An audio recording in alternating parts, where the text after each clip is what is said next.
Hola, bienvenidos de nuevo a otro episodio de nuestro podcast favorito, Tus amigas las hormonas. Hoy vengo a hablaros de fertilidad. Cómo mejorarla, de qué parámetros depende, qué condiciones pueden suponer una disminución de la fertilidad y cómo, con medidas del estilo de vida y suplementos, podemos optimizar la fertilidad si es aquello que deseas. Antes de nada quiero dejar claro que voy a abordar este tema desde una perspectiva del estilo de vida y de suplementos prenatales. Voy a dejar de lado el tratamiento farmacológico porque es algo muy individual y requiere inevitablemente de una consulta personal con tu médico para hablar de si te compensa o no los fármacos, por qué tomarlos, etc. Entonces, como eso es un tema mucho más avanzado, personal, y que no creo que todo el mundo se beneficie de saber eso sin las medidas del estilo de vida, y puesto que lamentablemente en la consulta de los médicos nos centramos directamente en fármacos, hormonas, etc., sin abordar el estilo de vida y los suplementos, por falta de tiempo y en ciertos casos, espero que pocos, por desconocimiento o visión de que esos suplementos no sirven para nada, son una chorrada, etcétera, cosa que ya se ha demostrado más, que notablemente en muchas ocasiones que los suplementos no sustituyen a los fármacos, pero no por ello son menos importantes. Dicho esto, voy a empezar ya a hablaros de cómo, a pesar de que cada individuo es único y el camino hacia la maternidad y hacia la paternidad pueden variar significativamente, entendiendo la fertilidad, entendiendo qué factores influyen, podemos nosotros, cada persona, poner nuestro granito de arena hasta el punto en el que podamos para optimizar nuestro estado hormonal, nuestro estado metabólico, para que el proceso de fecundación sea lo más fácil posible, sabiendo que es un milagro de la naturaleza que seamos capaces de crear vida, porque, ojo, cuidado, que es que hay trillones de espermatozoides y que uno fecunda un óvulo es que sigue siendo un milagro, que es alucinante. Yo, cada vez que pienso en este tipo de cosas, digo, es que me fascina ser médico por estas cosas. Es que es flipante lo que ocurre en el cuerpo en cada segundo. O sea, es que cada segundo que respiras, es que hay cientos de miles de reacciones metabólicas, hormonales, ocurriendo ahora mismo. O sea, ahora mismo, como escuchas, corriendo, haciendo la compra, eligiendo entre caldo de pollo o caldo de pescado para hacer la paella. Me da igual. Es que está ocurriendo cientos de miles de cosas y nos creemos los seres humanos que somos especiales. O sea, lo que es especial es lo que ocurre dentro de nosotros. Dicho esto, vamos a abordar qué es la fertilidad y qué es la infertilidad, ¿vale?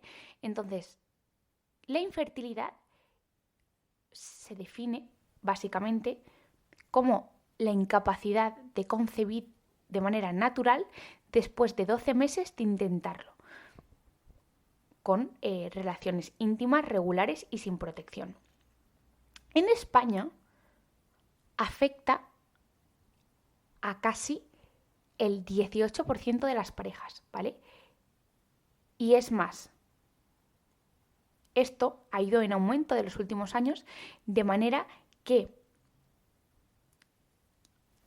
hasta hace 25 años la tasa de infertilidad era de un 5, un 6%, y ahora ya nos plantamos casi rozando el 20%.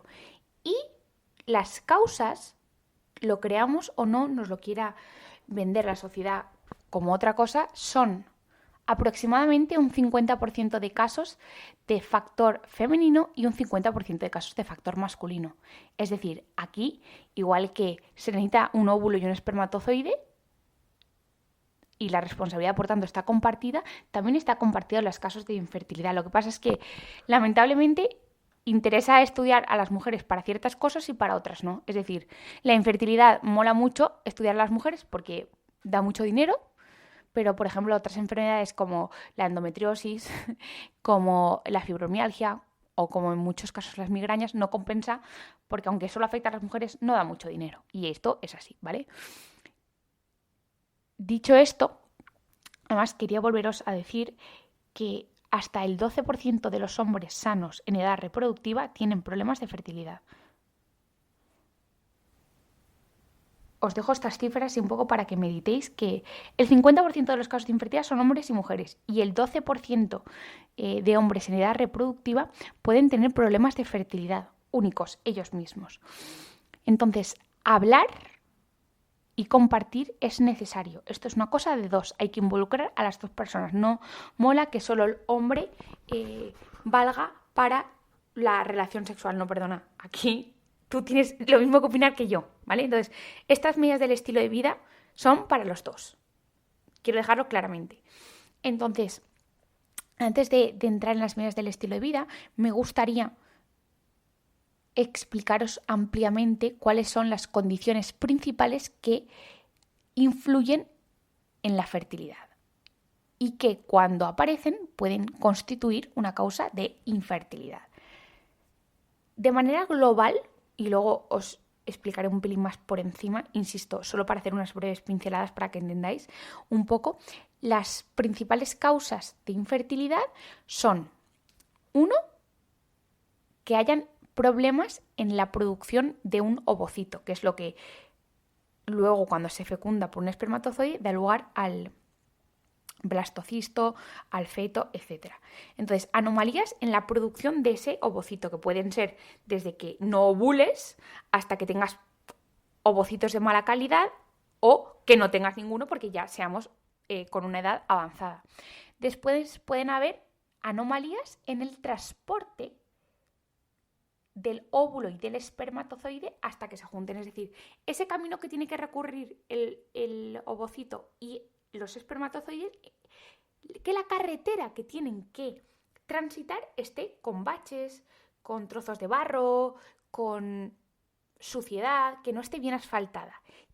Y ese mal asfaltamiento son sobre todo factores que afectan a las trompas de falopio, al útero y al cérvix, ¿vale? Luego, el tercer grupo que puede afectar a la fertilidad son procesos que afectan a la implantación, es decir, hemos conseguido que se fecunde, pero ese feto, ese embrión, no se queda pegadito a la pared del útero, se desplaza. El útero está poco accesible. Le dice, mira, yo ahora mismo no estoy para que me fecundes y sé que me queda aquí un futuro bebé. Luego están las anomalías de la producción del esperma y luego por último son anomalías que influyen a múltiples procesos, generalmente inflamatorios e inmunológicos, pues desde cualquier enfermedad autoinmune mal gestionada que afecte, contaminación, etcétera. Son factores múltiples, factores inflamatorios lo que se llama en general, ¿vale? Pues dentro de estas 5 categorías os voy a explicar cuáles son los diagnósticos que pueden afectar a la producción del ovocito, el transporte del ovocito y de los espermatozoides, lo de la carretera que os decía, qué enfermedades pueden afectar a la implantación y qué enfermedades o qué situaciones pueden afectar al esperma, ¿vale? En cuanto a qué factores pueden afectar al ovocito, los más frecuentes son los problemas ovulatorios. Es decir, si tú no ovulas, no puedes liberar un ovocito, y si no puedes liberar un ovocito, por mucho esperma que tengas por ahí y esté la carretera bien asfaltada, no hay nada que fecundar el espermatozoide. Entonces, los principales trastornos ovulatorios que afectan a que tú puedas ovular y que ese óvulo tenga buena calidad son el síndrome del ovario poliquístico, es decir, las mujeres con síndrome del ovario poliquístico que tienen o reglas irregulares o que no ovulan, porque tú puedes tener una regla pero no ovular, son bastante candidatas a tener problemas de fertilidad derivados de este problema de la ovulación. Luego, tener una prolactina alta también afecta a la ovulación. ¿Por qué? Porque la prolactina alta acorta la fase lútea, que es la fase en la que, por así decirlo, el ovocito tiene tiempo de ser fecundado por un espermatozoide. Luego, alteraciones tiroideas, tanto un hipotiroidismo como un hipertiroidismo puede dar lugar a problemas de ovulación. Y por último, una amenorrea hipotalámica, es decir, que tu centro de control de hormonas se anule, se bloquee por un exceso de ejercicio físico, por una falta de alimentación, especialmente por una falta de ingesta de hidratos de carbono, y por un exceso de estrés. Una falta de alimentación, especialmente de hidratos de carbono, y un exceso de ejercicio físico hace que tu cuerpo entre en el sistema de defensa, de supervivencia. ¿Y qué es lo primero que podemos quitar si nuestro cuerpo entra en ojo, cuidado, que me puedo morir? La fertilidad. ¿Por qué? Porque si tú no tienes suficiente seguridad de vivir tú misma, ¿cómo vas a poder dar a luz a otra persona si no te puedes encargar ni de tu vida? ¿Vale?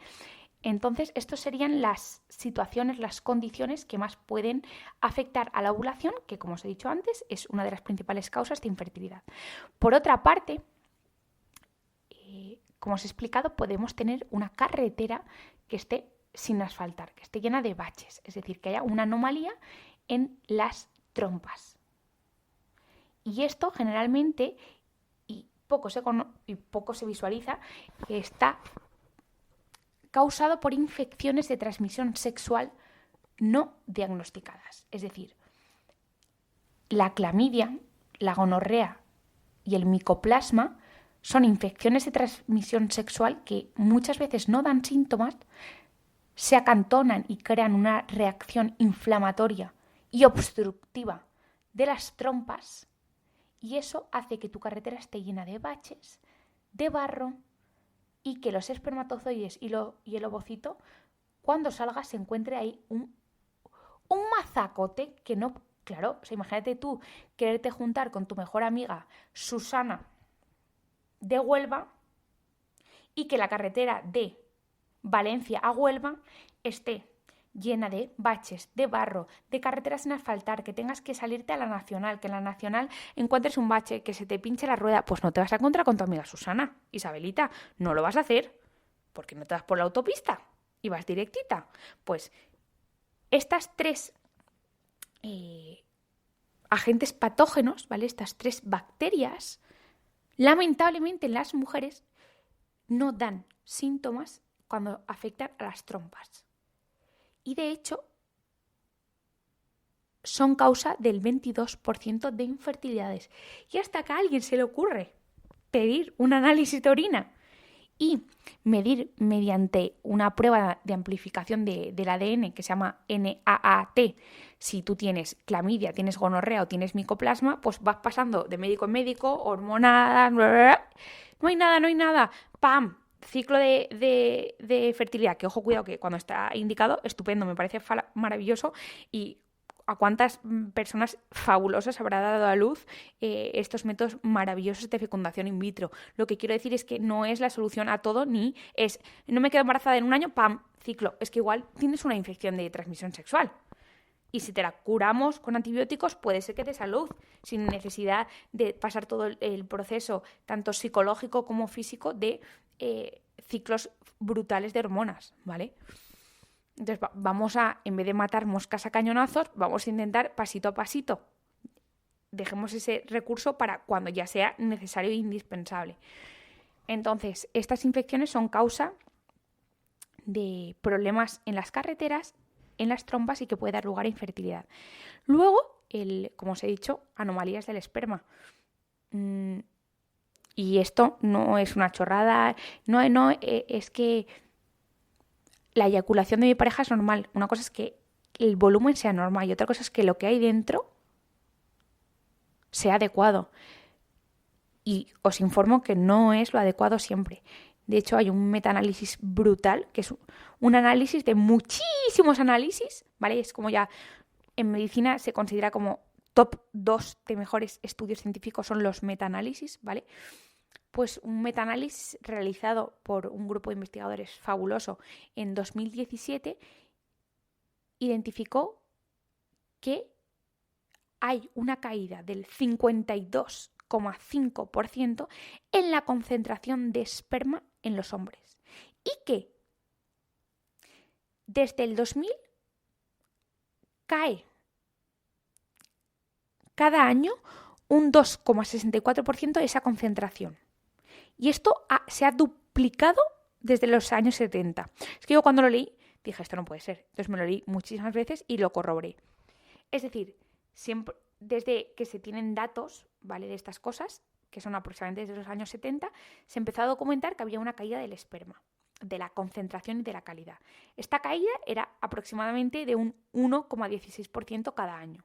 Pues bien, a partir del 2000, esta velocidad de disminución de la concentración y calidad del esperma pasó de 1,16 a 2,64.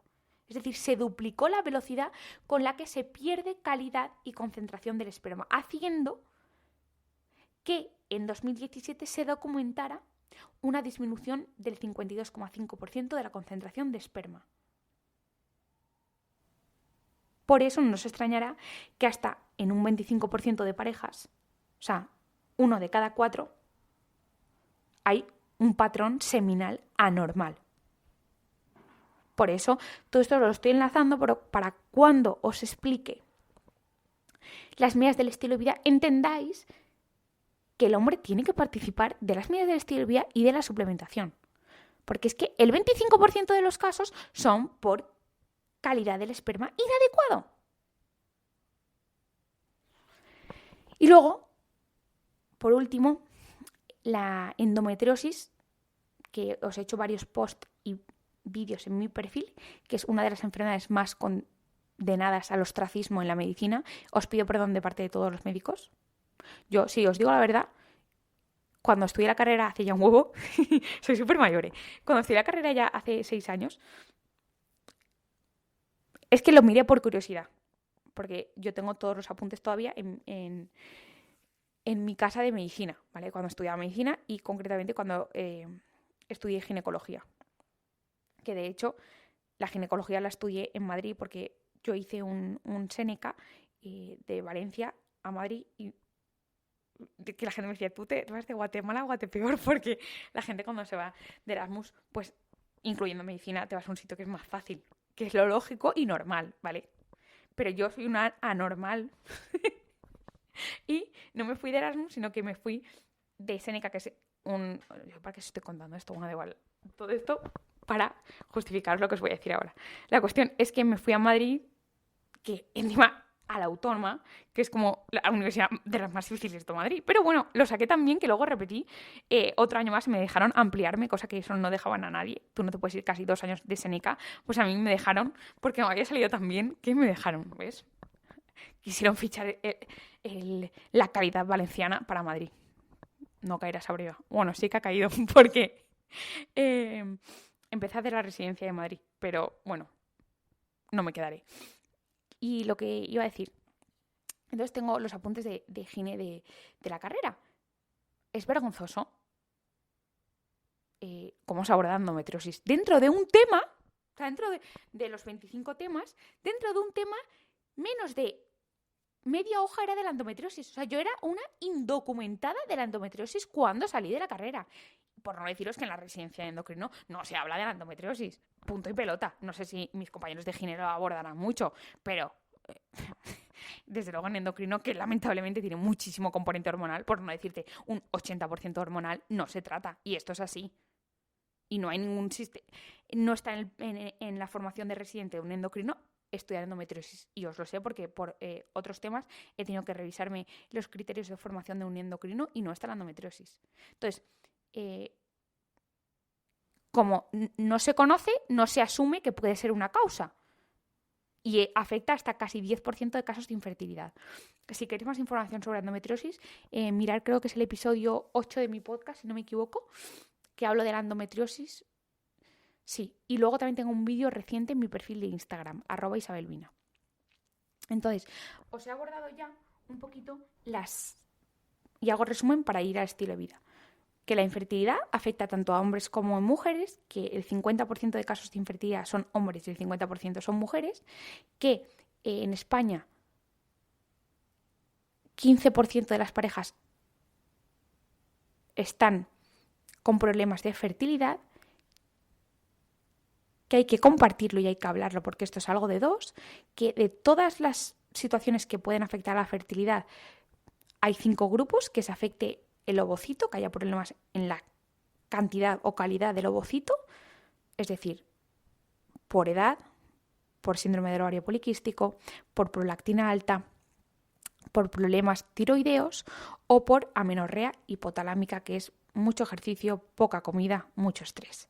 Por otra parte, están las anomalías en la carretera, que son anomalías de las trompas, que son fundamentalmente causadas por infecciones bacterianas no diagnosticadas, como la clamidia, la gonorrea y el micoplasma, que se pueden detectar por un análisis de orina en las que tú orinas y luego te hacen una amplificación del ADN y ven si hay ADN de esas 3 bacterias. Si existe, se trata con antibióticos. Por otra parte, la mala calidad del esperma afecta al 25% de parejas que tienen problemas de fertilidad. Por otra parte está la endometriosis y luego una pequeña parte es inexplicada. ¿Qué significa esto? Pues que los médicos no tenemos ni pajolera idea de lo que te pasa. Probablemente, y yo esto es una deducción mía, ¿vale? Esto no me baso, lo que voy a decir ahora no me baso en ningún estudio, pero yo lo que creo es que ese caso inexplicado es porque no se os explica cómo puedes optimizar tu la fertilidad. Pues el ABC, lo básico. Yo creo que esa parte inexplicada es: no tengo tiempo de explicarte las cosas y como no entiendo, y como aparentemente no tienes ninguna enfermedad, pues será algo inexplicado. No, es que igual la persona no le estás diciendo qué tiene que hacer, qué no tiene que hacer, qué ejercicio hacer, qué no hacer, etcétera, ¿vale? Dicho esto, vamos a la parte 2 del podcast, que es cómo afecta nuestro estilo de vida a la fertilidad y cómo podemos usar nuestro estilo de vida para mejorar la fertilidad en mujeres y en hombres. Los dos. Lo primero, tanto hombres como en mujeres hay que, y aquí es innegociable, ¿vale? No fumar y no beber. Punto pelota. ¿Y cuánto tiempo antes tienes que dejar de fumar y beber? Pues suponiendo que el ovocito que se está creando y que luego saldrá y será fecundado tarda 3 meses y que el esperma, el ciclo espermatogénico dura entre 60 y 73 días, aproximadamente unos 3 meses, al menos tendrías que dejar de fumar y de beber 3 meses antes, tú, Paco, que me estás escuchando, y tú, Susana, que me estás escuchando. Los dos. No solo la mujer, los dos. Fumar cigarrillos y el alcohol aumenta la infertilidad porque aumenta la fragmentación del ADN del esperma y aumenta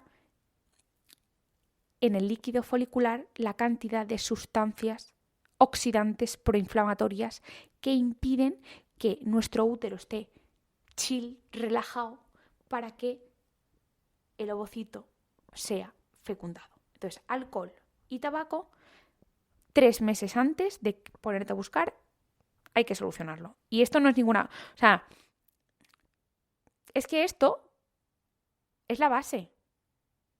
Es decir, no me vale que tú esto lo pases rápido y te vayas a la parte donde te voy a contar los suplementos si no dejas de fumar. Es que me da igual. O sea, no compres ningún suplemento si estás fumando y estás bebiendo. Esto es así. Y esto va así. Lo que pasa es que no nos gusta. No mola esto. No mola porque implica un sacrificio. Pero es que creo que cualquier don tiene una gran responsabilidad. Y el don y la capacidad de ser padres es una responsabilidad. Y eso implica que hay que hacer sacrificios. Y el sacrificio es no fumes y no bebas. Y no te estoy diciendo en toda tu vida que hagas lo que quieras, pero al menos 3 meses antes. Y eso es así. Y yo siento que esto no sea algo agradable, pero es así, ¿vale? Después, la cafeína. Hay que limitar el consumo de cafeína. Hombres y mujeres, los dos. ¿Por qué? Porque la cafeína no solo es una sustancia estimulante que mola un montón, pero precisamente por un exceso de cafés, especialmente más de 2 tazas de café al día café americano, ¿vale? No, porque sí, es que ya me estoy anticipando aquí a la duda de ¿es café con leche? ¿Es café manchado? Son 2 tazas de café americano, aproximadamente 200 miligramos de cafeína al día, ¿vale? Al final la cafeína lo que produce es, a nivel de las glándulas suprarrenales, un aumento de la liberación de catecolaminas, adrenalina, noradrenalina, y eso básicamente activa la respuesta del estrés, que cuando se sobrepasa de manera sostenida y más en un periodo tan ¿cómo decir la palabra? Tan como que tiene que estar súper cuidado todo, puede afectar a la fertilidad, ¿vale? Entonces, hace 50 años no nos preocupábamos tanto por la cafeína ya, pero es que hace 50 años las personas eran padres con 25 años y ahora estamos en una situación donde somos padres a los 35, a los 36, 37, 40 años. Entonces, como hace 40 años era diferente, hace 40 años tu madre no se preocupa de la cafeína, pues ahora tú tienes que hacerlo porque tú no tienes 24 años, ¿vale? Entonces, no pasarnos de más de 200 miligramos de cafeína. Y por otra parte, hombre y mujer, ¿vale? Luego, lo siguiente, la alimentación.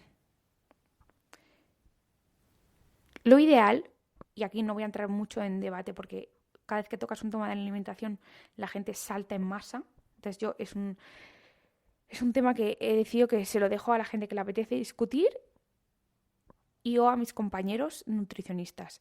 Yo como médico, y mira que la especialidad se llama endocrinología y nutrición, no entro ya en temas de nutrición porque es que la gente tiene ganas de discutir y no tiene ganas de llegar a un punto intermedio, con lo cual yo ya me he rendido hace mucho tiempo de hablar de temas de nutrición y os habréis dado cuenta porque poco hablo en mi Instagram y en los podcasts. La cuestión es, lo ideal sería un patrón de estilo de vida mediterráneo. ¿Esto qué implica? Implica un alto consumo de alimentos de origen vegetal. Es decir, priorizar los alimentos de consumo vegetal y alimentos ricos en fibra. Esto es, una gran cantidad de legumbres, que son fuente de proteínas, y de fibra, que es magnífica, os lo he contado 1000 veces, una gran cantidad de fruta, de verdura, de cereales integrales, de aceite de oliva como fuente prioritaria, fundamental y eje central de cualquier grasa que tengamos.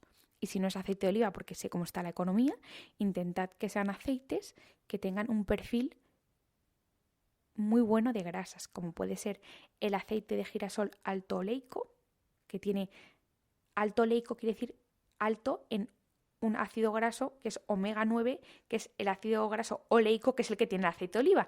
Entonces es como una cosa intermedia entre aceite de oliva y aceite de girasol. Pues mejor, pues aceite de girasol alto oleico, por ejemplo, también es muy bueno. Aguacate, frutos secos y luego, si decides consumir alimentos de origen animal, intenta que sean, porque cada vez es más complicado, que sean pescados de cercanía, que no sean de piscifactoría y que sean carnes blancas, magras y también de cercanía. Esto lo digo entre comillas porque virtualmente es imposible, lo sé y soy consciente, ¿vale? Pero lo que quiero deciros es que intentéis evitar carnes muy grasas y pescados muy grasos. ¿Y sabéis el omega 3 del salmón? Sí, pero es que el salmón que tú te tomas no es salvaje y tiene un perfil de ácidos grasos más inflamatorios, más omega 6 que omega 3, lamentablemente. Esto es así. Tanto el de piscifactoría como muchos salvajes, excepto que sea un salmón salvaje noruego puro, y de esos hay uno a la semana, ¿vale? Entonces, por eso entenderéis un poquito el tema luego de la suplementación, ¿vale? Entonces, yo sobre todo me centraría en lo que sí, que es decir, una alimentación alta en fibra y alta en alimentos de origen vegetal. Soja, legumbres, cereales integrales, frutas, verduras. Esto que es maravilloso, un buen pan integral 100%, con un chorrito de aceite de oliva, un poquito de aguacate por encima, que es buenísimo. O, oye Isabel, que me apetece tomar algo de carne animal o de huevo, pues un huevo, no sé. Eso bueno, luego un buen tomate abierto, un buen plato de lentejas, como tú quieras, una hamburguesa de lentejas, unos buenos garbancitos al horno, algo así, ¿vale? Y Y luego, en cuanto al peso, que muchas veces nos dicen a las mujeres, sí que es cierto que lo óptimo sería estar en un índice de masa corporal adecuado. Esto es un índice de masa corporal aproximadamente entre 20 y 25 sería lo adecuado. ¿Por qué? Porque un exceso, un sobrepeso, manifestado como un índice de masa corporal por encima de 25, tanto en mujeres como en hombres, se asocia a, os voy a decir la palabra y luego os lo explico, hipogonadismo, hipogonadotropo. ¿Esto qué quiere decir? Que nuestra hipófisis, que está en el centro, tocaros el punto de la nariz entre las dos cejas, parar y tocároslo. En medio, ahora todo el mundo estaréis bizcos. Ahí, si tú metieras el dedo súper profundo, te tocarías una de las glándulas más fundamentales de todo el sistema endocrino, que se llama la hipófisis. Está justo ahí.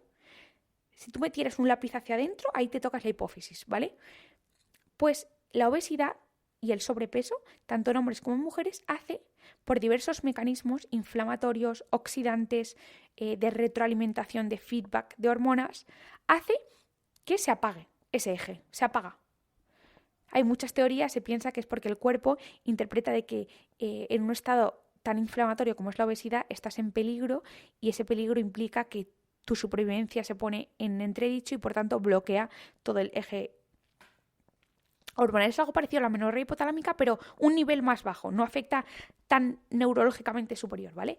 Pues un exceso de grasa hace que tu hipófisis bloquee la señal de FSH y LH a los ovarios y por tanto no ovulas y por tanto no tienes ovocitos, y en los hombres hace que no se produzcan espermatozoides, ¿vale?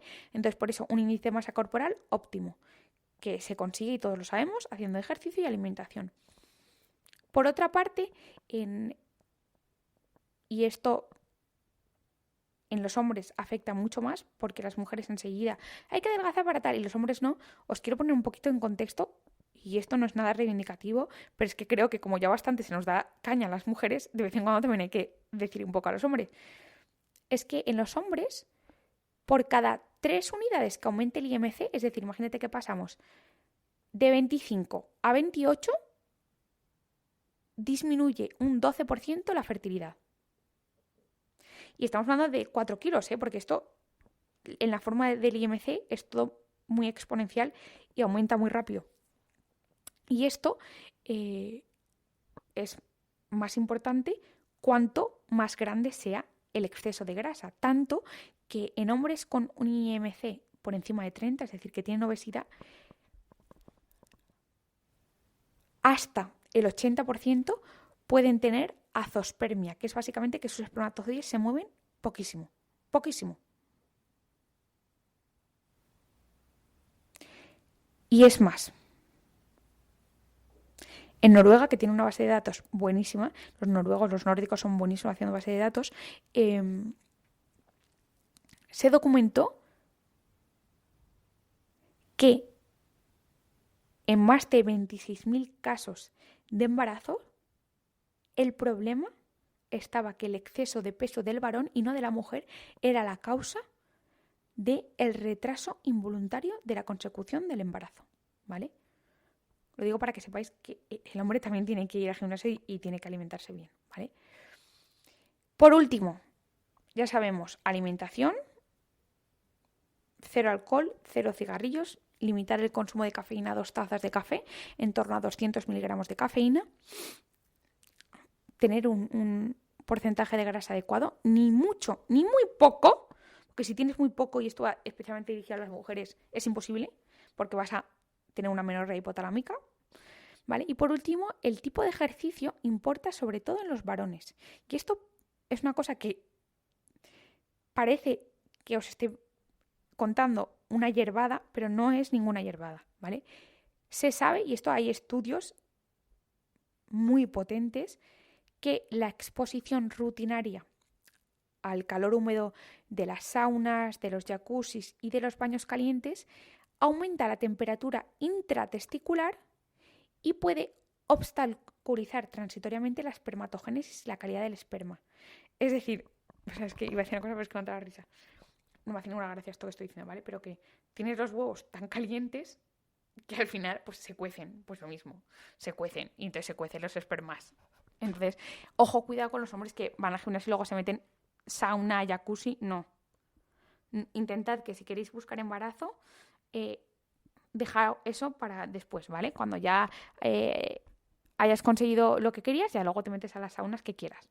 Pero es que dificulta la espermatogénesis y la calidad del esperma, que os he dicho que ha disminuido un 52,4%. Esto en las mujeres no está documentado, ¿vale? No parece que afecte a la calidad de los óvulos, básicamente por una cosa física.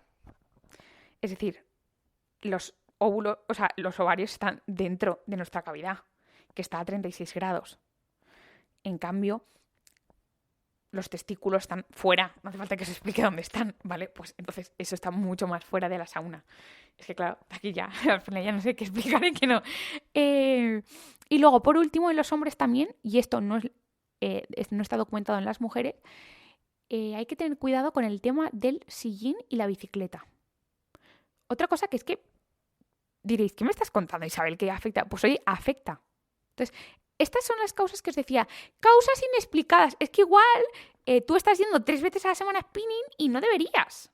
¿Por qué? Porque básicamente la temperatura del escroto aumenta en los hombres que practican de manera regular más de hora y media, 2 horas de spinning o de bicicleta al día, porque la compresión que ejerce el sillín sobre el escroto aumenta la temperatura de los testículos y afecta a la espermatogénesis. De hecho, se documentó que los hombres que realizaban más de hora y media, 2 horas de spinning o de bicicleta a la semana tenían una concentración de esperma 34% más baja que la gente que no montaba en bici.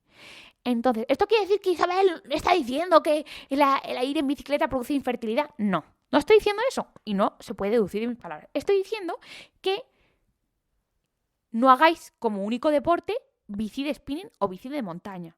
Si queréis quedaros, si queréis conseguir la fertilidad y más si te estáis teniendo problemas. Chico, sustituye un par de horitas de bicicleta por correr, por hacer elíptica, por hacer escaleras, por hacer tenis, pádel, pesas, me da igual. No estés todo el día haciendo bicicleta, ¿vale? Y no estés todo el día metiéndote en la sauna. Entonces, esto sería ideal que lo implementarais, como os he dicho, unos 3 meses antes. ¿Por qué? Porque el ciclo de espermatogénesis afecta sobre todo o cuesta entre 60 y 73 días, ¿vale? Y yo, os estoy contando unos rollos y llevamos 38 minutos, voy a tener que acelerar. En cuanto a suplementos, el tema que os gusta. Suplementos prenatales para hombres. Y voy a empezar para hombres porque es que las mujeres estamos machacadas con esto y los hombres necesitan suplementos prenatales porque vuelvo a lo mismo.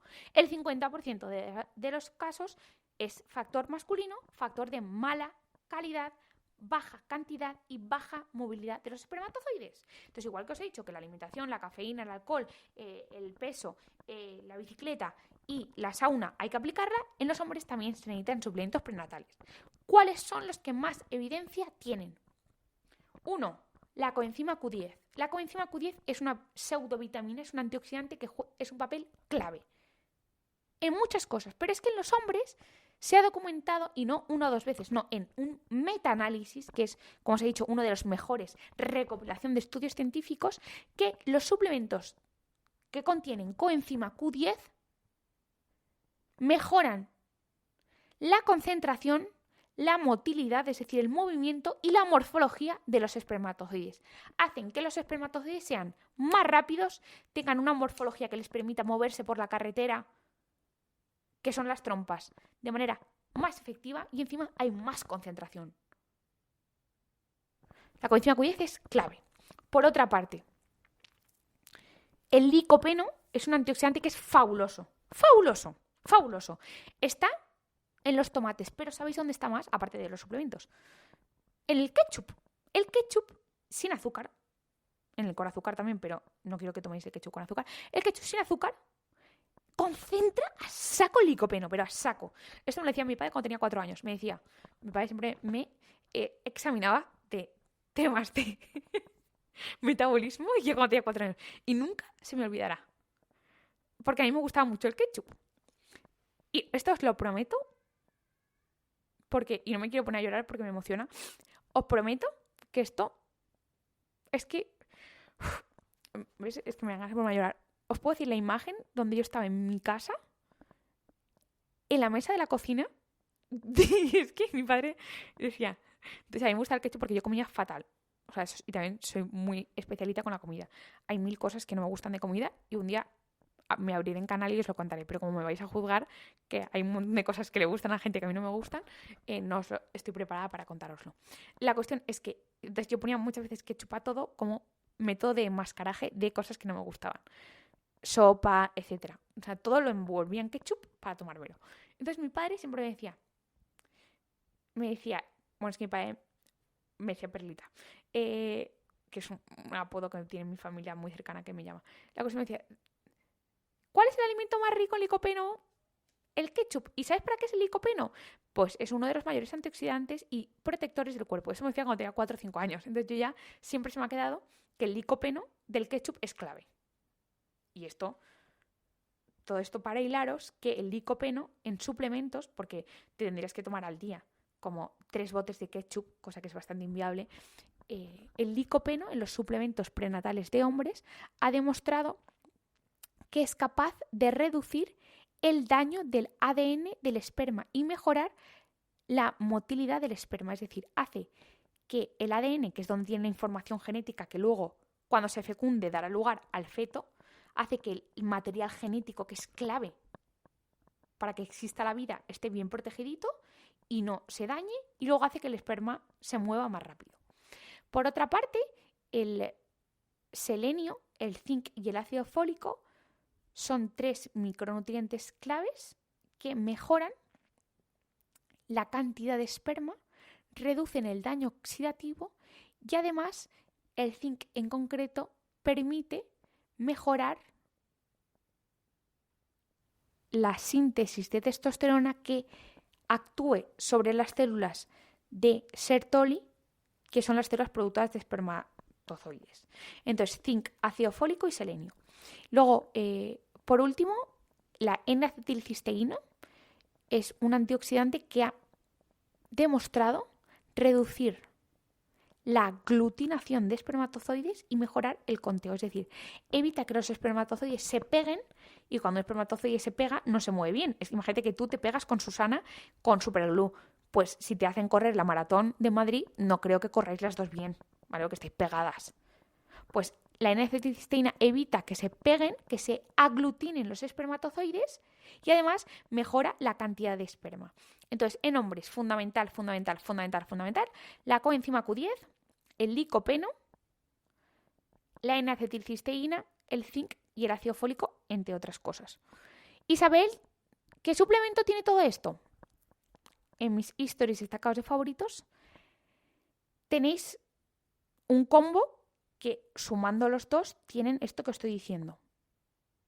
Y para la gente que haya aguantado este truño, os diré que a día de hoy todavía no, pero probablemente a día de hoy, que es febrero de 2024, no, pero en un tiempo no muy lejano, en IVB va a haber un suplemento que no solo tenga esto, sino bastantes cosas más para hombres, destinado a optimizar la calidad del esperma, la cantidad, la motilidad, mejorar el ADN espermático y mejorar la producción de testosterona. Valerio y Carlos, no me matéis por esta información que acabo de dar sin vuestro permiso. Continúo. Multivitamínico y prenatal en mujeres, esto es mucho, afortunadamente está mucho más concienciado. Se sabe que hay que tomar ácido fólico para prevenir defectos del tubo neural, que básicamente es una malformación que hace que la columna y el tubo neural del bebé se quede abierto. O sea, ya no nacen, pero en países en vías de desarrollo sí, nacen bebés con la columna vertebral abierta. Una malformación brutal que muchas veces es incompatible con la vida. Nacen y lamentablemente luego no siguen adelante, ¿vale? Entonces, esto es muy grave porque encima muchas veces no se ve en las ecografías, ¿vale? Por otra parte, el yodo. En el embarazo hay que subir la cantidad de yodo. Si el yodo es entre 150 y 300 microgramos al día, en mujeres en deseo de gestación y gestantes y lactantes, el yodo tiene que estar en torno a 300 microgramos. ¿Por qué? Porque el bebé hasta la semana 14 depende de tus hormonas tiroideas. Por tanto, tú tienes que producir más hormonas tiroideas para pasarle parte al bebé. ¿Por qué? Porque si no tienes hormonas tiroideas, el bebé, el cerebro no se desarrolla y aparece una enfermedad que se llama cretinismo, ¿vale? Entonces, tú necesitas más hormonas tiroideas para pasarle a tu bebé. ¿Y cuál es el ingrediente principal de un bizcocho? El azúcar y los huevos. Aunque ahora, pues lo mismo. Aunque ahora ya hacen sin huevos, sin tal, hay veces que yo digo, bizcocho, sin azúcar, sin harinas, sin no sé qué. Y digo, chico, ¿cómo estás haciendo el bizcocho con hielo? No sé. Bueno, la cuestión es que parece un bizcocho, huevos y azúcar, ¿vale? Por lo mismo, y harina. Por lo mismo, para las hormonas tiroideas se necesita yodo. Es un ingrediente fundamental. Por eso el prenatal tiene que tener ácido fólico y yodo. Y luego, zinc, hierro, vitamina B12 y vitamina B1. La tiamina es fundamental subir un poquito las dosis porque conforme aumenta la ingesta, aumenta la formación, se necesita esa vitamina para el metabolismo de todos los carbohidratos, de toda la energía, es la vitamina de la energía. Y por último, una cosa que poco se habla es de la colina, que es una pseudovitamina que hay que incrementar la cantidad de colina, y en los alimentos lamentablemente está solo en la yema del huevo, porque es necesario para que se produzca el cerebro del bebé.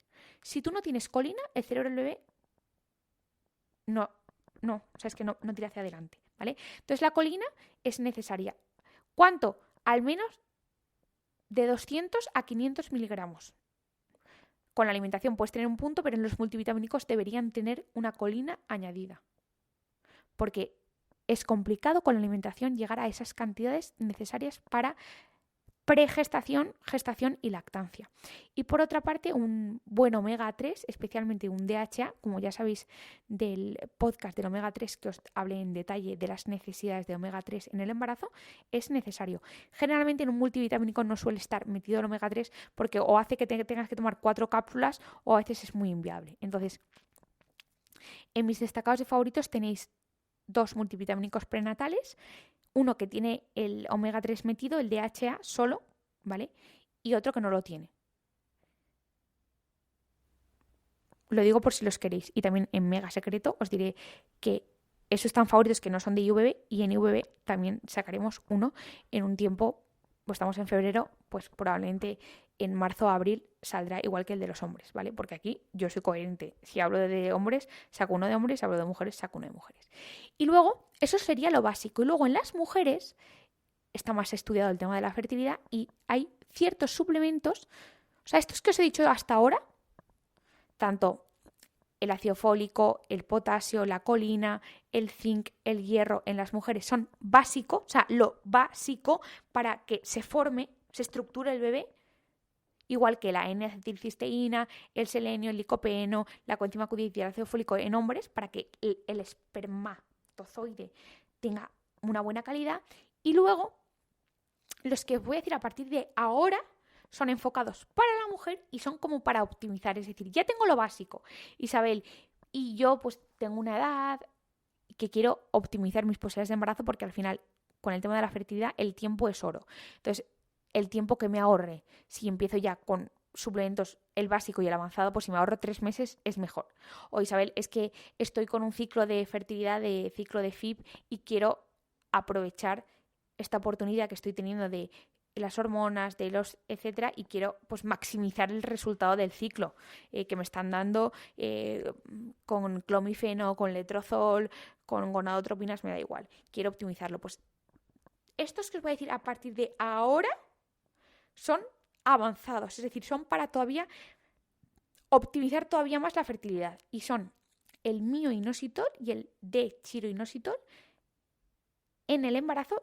El chiroinositol sí, pero fuera del embarazo no, ¿vale? Lo digo porque muchos suplementos tienen chiro-inositol en mujeres con ovario poliquístico y es contraproducente.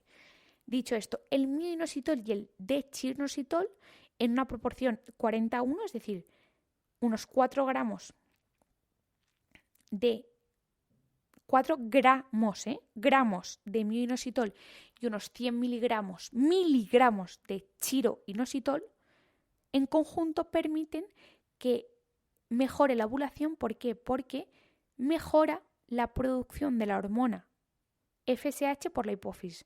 ¿Os acordáis eso que he contado de meteros el dedo entre medios de las dos cejas? Ahí está la hipófisis. Pues el mio-inositol y el chiro-inositol mejora la señalización de la producción de FSH en los óvulos, permitiendo y mejorando la ovulación. Entonces, el mio-inositol y el chiro-inositol son dos suplementos básicos increíbles para regular y conseguir optimizar la FSH, que a su vez optimiza la ovulación, ¿vale? Que os he dicho que precisamente era uno de los principales problemas de la infertilidad. Por otra parte, la N-acetilcisteína es un suplemento avanzado en la mujer porque ha demostrado ser capaz de reducir el estrés oxidativo en el líquido folicular, que afecta negativamente a la calidad de los óvulos y a la fertilidad, y por otra parte, al mejorar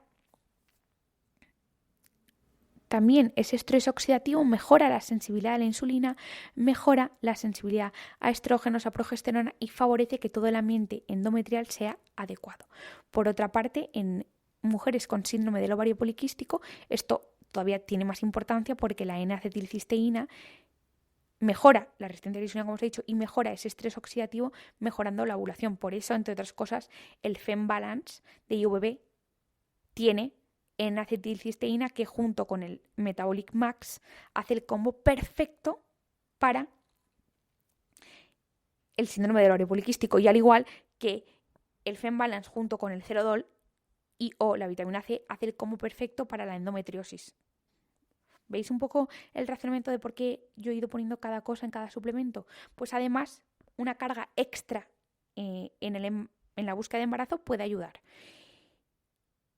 Y esto sería un poco todo por hoy. Es decir, os he explicado las causas principales que pueden afectar a la fertilidad. Os he explicado que pueden ser anomalías que afectan a la producción del ovocito. Pues, por ejemplo, que no ovules porque tengas la prolactina alta, porque tengas ovario poliquístico, porque tengas alteraciones tiroideas o porque tengas amenorrea hipotalámica. Os he explicado que puedes tener dificultades en la fertilidad porque tengas las carreteras que unen los óvulos con los espermatozoides hechas una bazofia. ¿Por qué? Porque tengas una bacteria o varias en esas trompas que hayan obstruido las carreteras. La clamidia, la gonorrea y el micoplasma. Y lo peor de todo es que no dan síntomas. Y eso se diagnostica con un análisis de orina y haciendo una amplificación del DNA de esas bacterias. Por otra parte, problemas del esperma. Baja cantidad, baja calidad y ADN dañado. Por otra parte, la endometriosis. Por otra parte, factores múltiples, desde disruptores hormonales, inflamación, oxidación, enfermedades autoinmunes. Después os he explicado un poquito cómo afecta el estilo de vida a la fertilidad y cómo podemos elegir seguir ciertas pautas del estilo de vida para optimizar nuestra fertilidad. Dejar el alcohol, dejar el tabaco, limitar el consumo de cafeína, seguir una dieta de estilo mediterráneo donde predominen los alimentos de origen vegetal, mantener un porcentaje de grasa adecuado, en torno 20-25. Después, los hombres. Evitar la exposición rutinaria al calor húmedo de saunas, de jacuzzis. Evitar estar más de 2 horas a la semana en una bicicleta, porque ya os he dicho que disminuye la concentración del esperma un 34%. Todo esto se tiene que hacer 3 meses antes, porque el ciclo del esperma y el ciclo de la maduración del ovocito son 3 meses. Luego, que hay suplementos prenatales básicos para hombres y que deberían tener en su composición coenzima Q10, ácido fólico, zinc, licopeno, selenio, N-acetilcisteína, que de momento en IVB no hay a día de febrero, pero probablemente en marzo y en abril salga uno. Que en las mujeres el multivitamínico y prenatal básico debe tener ácido fólico, debe tener yodo, debe tener colina, debe tener vitamina B1, debe tener hierro, debe tener un poquito más de zinc, ¿vale? Básico.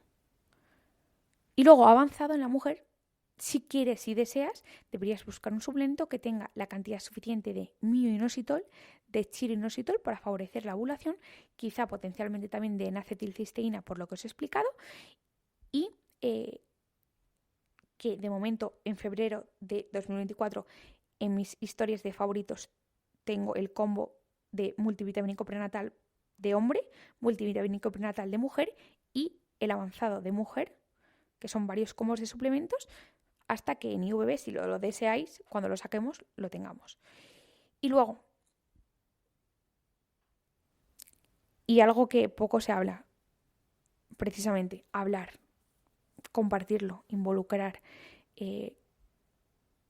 preguntar no es ofender. Los médicos deberíamos estar para apoyaros y también mis compañeros farmacéuticos, mis compañeros de enfermería, mis compañeros de fisioterapia, nutricionistas, todos os podemos ayudar a optimizar vuestro estado, si así lo deseáis, si así lo queréis. Y que sé que es complicado, que el manejo del estrés y la relajación es un tema súper importante, que ya hablaremos en otro momento y que nada, que espero que os haya gustado. Un besito muy fuerte y nos vemos en el próximo episodio. Para más información, mi Instagram, @IsabelPina. Un besito muy, muy, muy, muy, muy, muy fuerte y nos vemos en el próximo episodio en 2 semanas.